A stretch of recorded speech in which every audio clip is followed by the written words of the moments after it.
お前はもう死んでいる。何?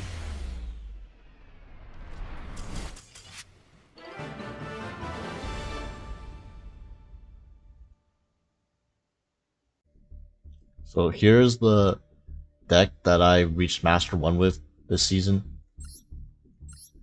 It's the VTubers, the Live Twin Spright. I got a lot to cover with this deck profile on why I'm playing Live Twin, this version in particular, on my card choices and like general game plan.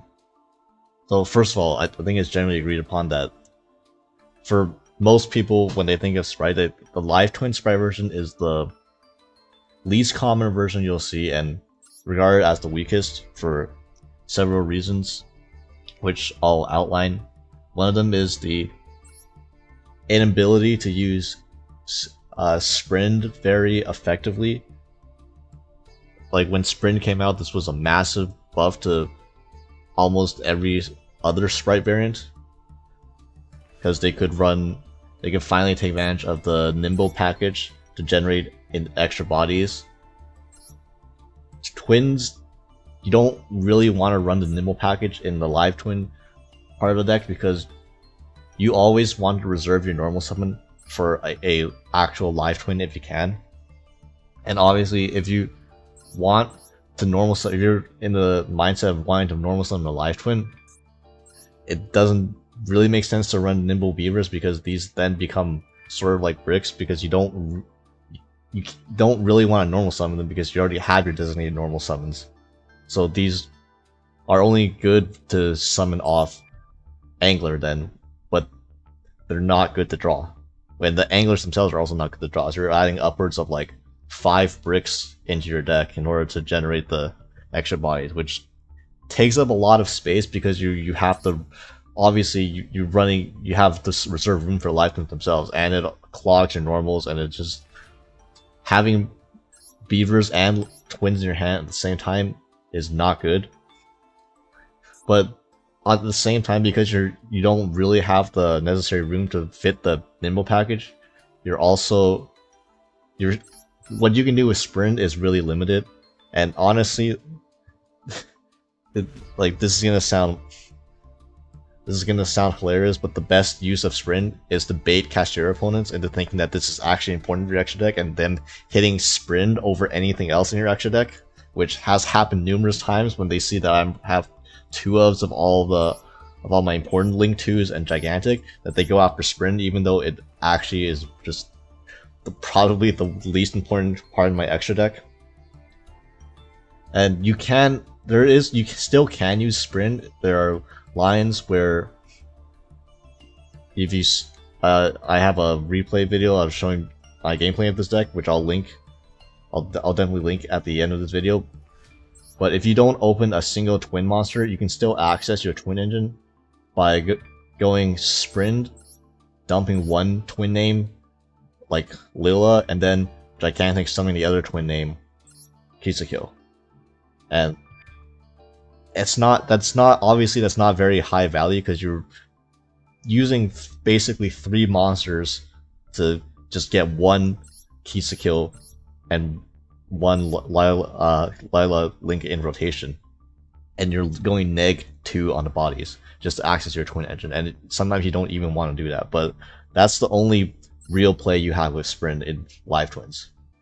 And then you have the other type of Spright variants, which are the Runic variants, and if you just compare 1-to-1 the Live Twin cards versus the Runic cards, the Runic cards come out on top, because what the Live Twins give you is a Kisakyo that revives Lila on your opponent's turn, which is 1 pop, and then you get 1 draw on your turn of Kisakyo, and then another draw off the Kisakyo Frost your opponents adds a card to their hand. So you get 2 draws and a pop. And compare that to the Runic engine, where over the same amount of time, you have the potential for your 3 Runic disruption spells, which is a Flashing Fire, Destruction, and Freezing Curses. That's up to 2 pops and 1 Monster Negate. On top of Runic Fountain draws you up to 3 cards. So you actually just gain more value. The Runic engine just gives you more value and gives you more disruption than the Life Twins itself, if you're just comparing it like that. And one final, less talked about weakness of the Life Twin engine is that in order for the small twins that use normal summon, in order for them to summon the other twin out of your deck, you need a clear board. Which means common Spright tech and common non-engine cards that you've seen in Spright, mainly Fender, but this also applies to stuff like Magnabut and Nibiru when you go second and you use them on your opponent. If any of these three are on your board, you can no longer get the other twin out of your deck with your normal summons, and then that makes it that much harder to access your engine. So in fact, it's almost, I would argue, you should probably not even look into these forms of non-engine and look into just more hand traps or other tech cards to use, just so that they don't conflict with your main Live Twin cards. But I think this weakness in particular, with the introduction of Pearly, these cards are a lot weaker going second against Pearly anyways, so it's less of a big deal in this meta. Although in certain metas where these cards are good, not being able to use them as effectively is a real drawback for Live Twins. So now that I've mentioned all the drawbacks of the Live Twin version of Spright, you might be wondering, well, what's the reason to play this version then? Is it just strictly worse than the other Spright variants? Obviously no. I don't think so necessarily. I'm still playing it. I think it's fine. Traditionally, you would use the Live Twin engine to facilitate some degenerate stuff, some dark arts. We're talking Iblee lock and Scythe locking your opponent, because these two degenerate strategies synergize the most with Live Twin Spright more than any other Spright variant. And there's a couple reasons why I'm not using them in my build. Mainly, well, one thing is, again, these are real bricks in your deck. Iblee is worse than a brick. Artifact Scythe is just a brick that, if you draw it, it sucks. You're down a card in hand, but you can still Scythe lock your opponent theoretically. But Iblee is, if you draw this, it's just a garnet. You're not going to be able to. It's not useful to you. You can't summon. If you summon this, you're locked out of sprites, and you can't Iblee lock your opponent if you draw this 99.9% of the time. So it's really bad to draw. And the Iblee lock in particular, in order to get the lockdown, like I'm talking like a real lock, and not just give your opponent an Iblee that they just use to enter battle phase and crash into you, and that just wastes battle phase, but it doesn't actually lock them out of the game at all. And honestly, you could have used your resources that you used to make Iblee into another form of disruption that would have probably been better anyways. You wanna give your Iblee a beat cop token, right? So if you give it a token, then it can't be destroyed, which means they can't crash it, and then that actually makes it hard to out. And I tried this strategy in the past. The issue with the strategy is, in order to get that off, Iblee plus beat cop plus a Kisakill to revive Leela to pop normal summon so they can't just link off the Iblee into a link 2. You need to open one of the good Spright cards. That means you need to open specifically blue or jet plus a Live Twin. And I ran that strategy before when Spright Blue and Spright Jet were at 3. And I barely even got it off. Like, I got it off less than half the time when I went first. When Blue and Jet were at 3. Now with the limitation of the Banlist, where these are like literally at half as many copies, and you're just so unlikely to draw a hand that can facilitate a decent Iblee lock now that you're probably gonna draw into Iblee as much as you're able to get the actual combo off. So to me, it's not worth going for this specific type of lock with Live Twin Sprites anymore. The other one is Scythe, which is, I think it's slightly better. Main reason is you don't need to open specific Spright cards like Blue or Jet in order to facilitate the Scythe lock. You can do this with basically any old hand, so it's much more realistic to go for this. Kind of issue I have with this is, with Pearly being the meta, and Scythe only being able to be summoned during the main phase, sometimes it would feel kind of awkward, because if you're let's say your opponent's on Pearly, for example, and they just go activate a bunch of quick play spells in their draw phase, which they would probably do to play around draw anyways. They can already have one or two of their cats on the field, right? And then as soon as they get into main phase 1, they can first action like Pearly, or first action for Lily into something like a Happiness before you even get a chance to think about going for a Scythe lock.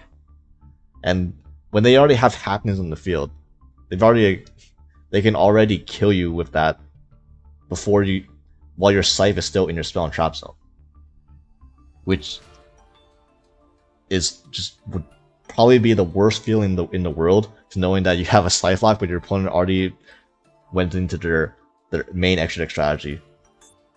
And it's obviously, Scythe feels a lot worse into stuff like Called by the Grave or Bestials if your opponent misplays, because the way they're supposed to use their Called by the Grave and Bestials against Life Twins is different from the other Spright variants.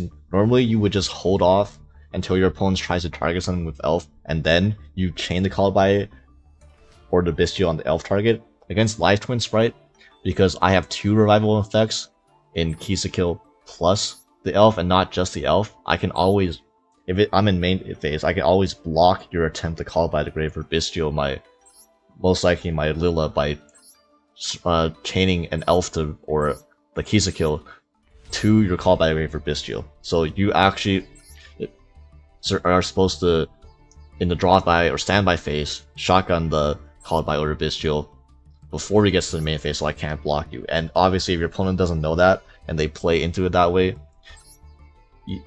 it doesn't work with Scythe, because it's, Scythe is a level 5 monster, so you can't protect it with Elf anyways.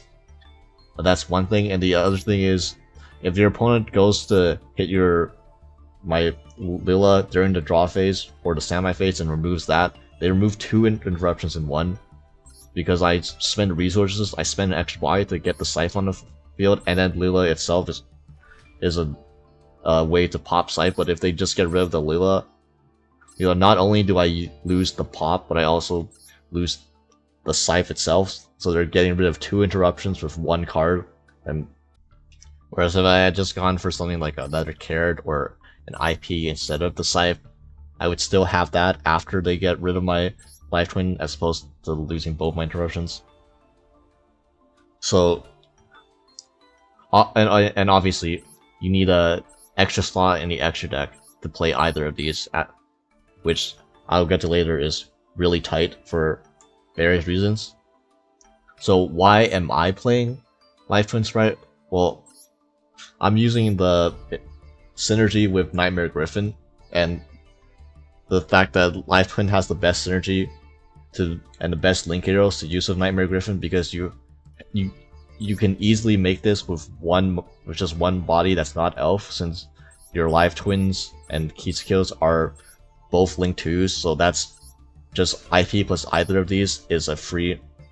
It's just a Knightmare Gryphon easily off that, and you have easy co-links, so you get the extra value off Knightmare Gryphon as well. So the benefit of Knightmare Gryphon is it's easy to access. You don't need to draw your good Spright cards like Starter, Jet, or Blue. All you essentially need is to open a single Life Twin monster, and then any other extender. It doesn't have to be one of your good Spright cards. It could be Pixies, it could be Red, it could be Carrot, it could be your Kill Frost, then by extension it could be any one of these secret passwords or Shiny Snitches that can search Kill Frost if you already open a Lila or a Kill. So really easy to access, and what you do is you just basically get your 5 monsters on board by going through Gigantic to get your Blue and Jet if you didn't have them already, and with your 5 monsters you turn them into an Spright Elf on top, IP in the zone to the right zone that Elf points to, and then a Kill with the Layla Engrave on the left zone that Elf points to. and then on your opponent's turn, I have in my replay video I demonstrate this combo. If you want to see it in action, check out that video. But essentially, you get a pop with the Leela classically. You draw a card off the Knightmare Gryphon. You draw a card off summoning the key skill on your opponent's turn because you use the key skill to make the Gryphon, and then Leela can re-summon it back immediately. And then you also have to draw off the key skill Frost, and you have to draw on your turn that you got from key skill. And then Knightmare Gryphon's bonus effect is you can also use it to reset starter. So you end up having a pop, a skill drain floodgate, Spright Elf revives the extra body you used during your turn, which is most likely a carrot or a red as another interruption. And you drew 4 cards during that turn cycle, which is devastating because this deck, you can see how many hand traps there are in this deck. You are most likely going to draw into more hand traps or more interruptions to stop your opponent. And you even have guaranteed follow-up if the 4 draws during that turn cycle were not enough. You also have Knightmare Gryphon resetting the Spright starter as guaranteed follow-up on your opponent's turn. And by the way, they're under skill drain, and Knightmare Gryphon is basically one of the best, the strongest options you can do against Purely right now, since they cannot play under Knightmare Gryphon whatsoever. Because Knightmare Gryphon is going to be in the middle zone, protected by Elf, so it can't be targeted, and they have no link arrows. And they don't really run monsters that provide them link arrows, right? So what they're gonna have to do is link off into Azalea. They cannot pop Gryphon because it has targeting protection from Elves, so they have to enter battle phase with the Azalea and then use that effect just to pop Gryphon, and then leave battle phase after using 2 monsters, which is gonna cost them like 3 cards, so they have to discard off their memory. And then they can hopefully try to play the game in main means 2 with no Zeus option, by the way, because there was no Exceeds involved in that play. And even if they do somehow out this after using all their resources, which most of the time, if they don't have something specific like Talons, they just straight up lose the game anyways on the spot.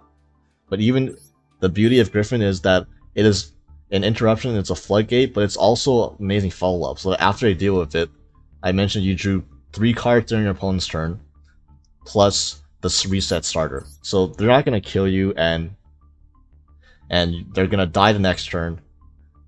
Unlike Runic, where you don't have a battle phase, you do have a battle phase, so you do have the option to kill your opponent. And compared to like the standard Spright board, where you're using stuff like the Melfi's and the Nimble stuff, or possibly even the Swap Rockets I mentioned, that you have the benefit of Life Twins compared to Pure Spright in this case is both decks have room for tons of non-engine. That's the main benefit you have of playing these two versus other Spright variants. But the Pure Spright deck has a lot of just bad level 2 monsters, like Nimble Angler is a bad draw, Swap Frogs, or any of the Swap Engine, or the Frog Engine now, are bad draws, the Melfi cards are bad draws. They're level 2s, but like they're basically, if you draw them, they're like your normal summoning level, just normal summoning maxis. Whereas in the Life Twin, every normal summon you have is Nimble Beaver. And Nimble Beaver is far and away the best normal summon Spright, because it gets you 2 bodies in the field. It makes it really hard to play through. It makes it really hard for your opponent to disrupt you, the extra body. And this deck has 9 copies of essentially Nimble Beaver-like starters. The 4 twins, and then I have running the 5 Secret Pascals with Sunny Snitch to get to Lila. Whereas Pure Spright only has 3, a third of the amount of the best normal summon in the deck, and then the rest of their level 2s are just straight up just bad normal summons and bad cards to draw, whereas every Life Twin you draw is good in this deck. Like I should finally go over like individual card choice in my deck, and like with every good non-runic Spright deck, the important cards are the non-engine that you select to run because you have a lot of space for them. So I shouldn't have to explain like the Maxi, the Ash Blossom, the maxi minigame called by Crossout, or Inperm, which is the next best hand trap after those. I'm running a lot more non-engine and hand traps besides just that, because again, I bring this up with Pearly, but because Pearly is a pretty common matchup right now, and arguably the best deck, and I have an insanely good Pearly matchup with this deck, and you might be thinking, well, what is your out to Noir? So my out to Noir is the best way to beat Noir against Pearly is to prevent them from hitting the field in the first place. Right after, if you're trying to deal with a Noir that's already on the field, you're already in a losing position because they get all that value and all those draws from a standby phase, and they're gonna get all that value after you kill the Noir. So the most efficient way is to just stop them in their tracks before they can even get the Noir, and best way to do that obviously is with just overloading of hand traps. Normally hand traps are not reliable against Pearly because they just have so many outs to specific hand traps. Like if they have Street that blocks Inperm and stuff like Valor, if they have the Happy Memory that blocks stuff like Ogre, and then sometimes they mill nice, sometimes they have too many more quick plays and you have hand traps. So it's hard for most decks to efficiently hand trap Pearly and get away with it. This deck, I think, is one of the exceptions just because if you want to count how many we're running, 1, 2, 3, 4, 5, 6, 18 hand traps, and then you count the number of memories your opponent, the Pearly player has. They have 1, 2, 3, 4. They have 12 copies of memory, and then they have the Pearly and Pearlily. So this deck runs has the capability to run the most amount of hand traps in the game, to where your goal should be to try to overload their outs, and hopefully that you should have more hand traps you can hit the Pearly player with than they have outs to your hand traps. And doing the math, 18 hand traps in a 40 card deck is about 76% chance to open 2 hand traps at least. And if you can land enough hand traps in the proper places against Pearly, like Ghost Ogre on My Friend Pearly, or the Pearlily effect to Exceed Summon, or hit any sort of Inperm, hitting a Mourner when they try to play around Droll in the draw phase, which Valor can't do, or even Valoring a normal summon, which Mourner unfortunately misses out on, or then Ash and combined with another hand trap. Usually you can prevent them hitting Noir, and if you can prevent Noir, you can beat them.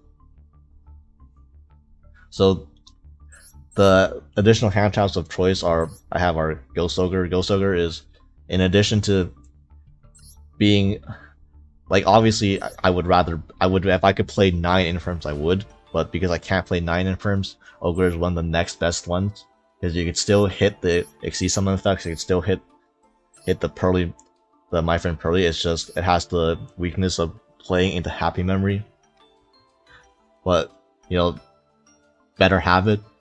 And Ogre also is good against the other premier combo deck, or I think the other best deck of this format, which is Dragon Link, which is another deck that's notoriously difficult to hand trap. And against these decks like D-Link and Pearly, if you're not running like at least 12 hand traps in your deck, you might as well be running 0 against them, because one hand trap is never going to do anything almost against these decks majority of the time. This is why I had the 18 number, because it means I'm always, or 76% of the time, I'm gonna have a fighting chance of going second with actually using hand trap strategy by opening multiple. And the Droll and Lockbird, the one of it's honestly for cross out. I think this is a flawed reasoning. I never once crossed out the Droll and Lockbird. This scenario just does not come up. Droll is not common enough to where I'm getting hit by it enough to where I can the chance of I'm playing an opponent that is on Droll and then draws the Droll and then I draw the cross out designator without trying to draw myself, obviously, like that situation never happened. And draw is by itself is not.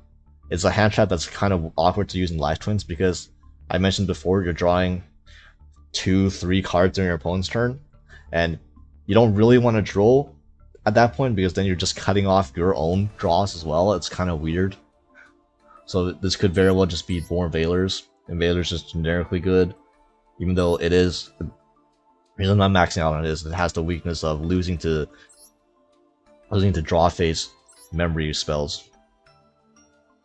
So it's performed okay. I don't think I would run other hand traps at this point. Like Crow is like too. It only is. Crow only works against the Perlily, and it's kind of mediocre against a lot of matchups, including even Dragon Link, surprisingly. Yeah, that's the non-engine. Then the Spright ratios are pretty self-explanatory. Running max copies of all the good ones, plus the 1-star smashers. I don't like double cross. Double cross is not good going second, whereas smashers at least has utility going first and second, and you're never. If you're in a position where you can search 2 of them, you're probably winning that game already anyways. Not to mention, Knightmare Gryphon can also reset smashers, funnily enough, if you're really into that. But yeah, out of the 1 red, the 1 carrot, the 1 pixies. Pixies is, honestly, you could probably just run a 2nd red or a 2nd carrot. Pixies is not very necessary. It doesn't even out Noir because you need to go into high investment of like, you need a monster with 1700 attack in order to out Noir with Pixies, because it's, Noir has a lot of defense and it's always in defense mode, so this isn't even an out that really is.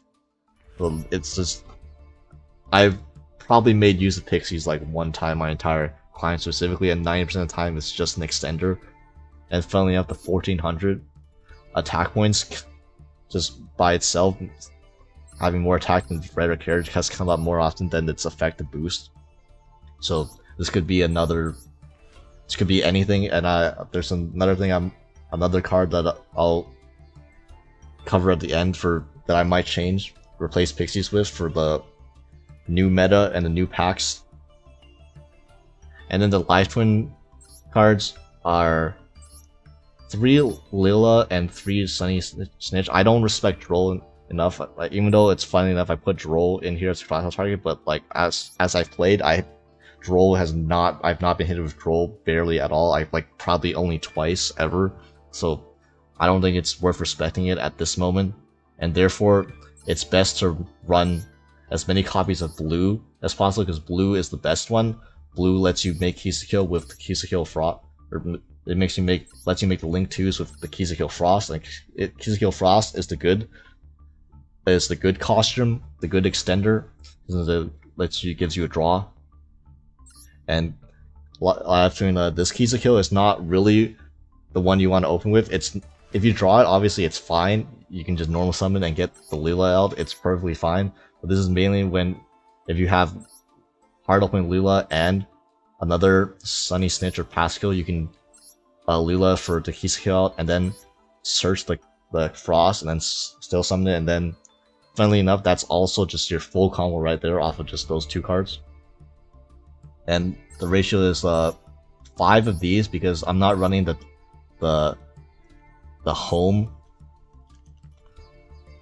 This is just too restrictive of a card, and it requires a discard, and I can't summon anything besides Life Twins. But I'm already probably locked into 2s as well, so I can't even make trouble summoning most of the time if I use Twins home. So I'm not running that spell, and because of that, the only search target for secret password is Sunny Snitch. So I'm running 5 of these for like the classic, in order 5 in 40 ratio of you only want to, on average, you want to open 1 and not more than 1.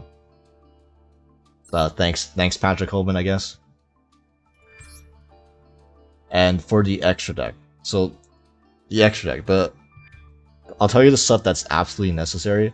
The Gigantic Spright, the Downer, the Zeus, the IP, 2 keys to kill, 1 Lila, 2 Elf, Knightmare Gryphon, And then the 4 flex spots are Sprint, Unicorn, Trouble Sunny, and second Lila. I'm running the second Lila just so I doesn't get banished by Kashtira. You know, why not play around it? It's not, the 15 extra deck slot is not that important, and having it and making sure you can always do your lifetime plays I think is more important, especially with a Rise Heart coming soon and more Kashtira. You definitely want to run the second Lila at minimum. Sprint I mentioned it's Kashtira bait, and it lets you access your twin engine when you don't draw one of your twin cards. So I think it's still fine, although it's not necessary and you don't go into this often. So you can put other options in here like Goddess if you want. Then Unicorn is just my personal secondary IP target over, say, Goddess, because if you've played License before, you know that having a Link 3 Fiend Monster is nice to link climb with on full op turns when you're not locked into 2s, since the arrows are nice and it lets you link off your twins and then resummon them and then continue linking off, and usually you relink off to Trouble Sunny. Trouble Sunny is a bomb. You don't make this turn 1, but on full up plays, this is what will seal the game for you. 3300 can attack over anything, triggers both your twin effects, which means you pop another card, and then Trouble Sunny can send one of your Kizakill or Lilas to the grave to non-target and remove another card. So this puts up 5500 damage by itself on a clear board, and it outs 3 cards essentially by itself, considering if you include the card that attacks over, because it has 3300 attack, which is going to attack over most things you want. So just having that option is really important. I go into this quite a lot, more than I go into Sprint, quite honestly. I guess last thing to talk about is what to change for an upcoming cash format when a Rise Heart gets here. And I mentioned the Pixies. What I actually would consider swapping with Pixies is a copy of Lila Treat, the other extender. The graveyard effect is not really relevant, it's just an extender that you can summon if you control Kizakill. So this deck plays pretty decently into Rise Heart, because this deck can play through one targeted banished face down. So the idea with running both Treat and Frost is that you say you normal summon a twin, you Kizakill or Lila, you get the other one out. And then it's like a 50-50, your opponent has to, they want to try to cut you off of monsters, they could try to Rise Heart or Fenrir banish one of Lila or Kizakill. They'll often banish the Lila because most people aren't on Treat, so that will cut you off of being able to summon your extender if you have an extra copy of Password or Sunny Snitch. But if you just run both costumes, no matter which one they try to banish after you normal summon it, you will always be able to get the proper extender and then summon it to the field. That's like maybe the one main change I will make. Obviously the non-engine will change depending on what decks and what comes in the next pack, but just the engine change might be to add another Treat. If you stayed this long in the video and listened to all my explanations, you're a god. Thank you very much. Be sure to check out my replay video where I recorded many replays of this deck in action and my client, the Master One, and I've explained all the combos I'm just going for and how to play the deck and what to do against the meta decks like Pearly and all that stuff. So go check out that video. Thank you very much.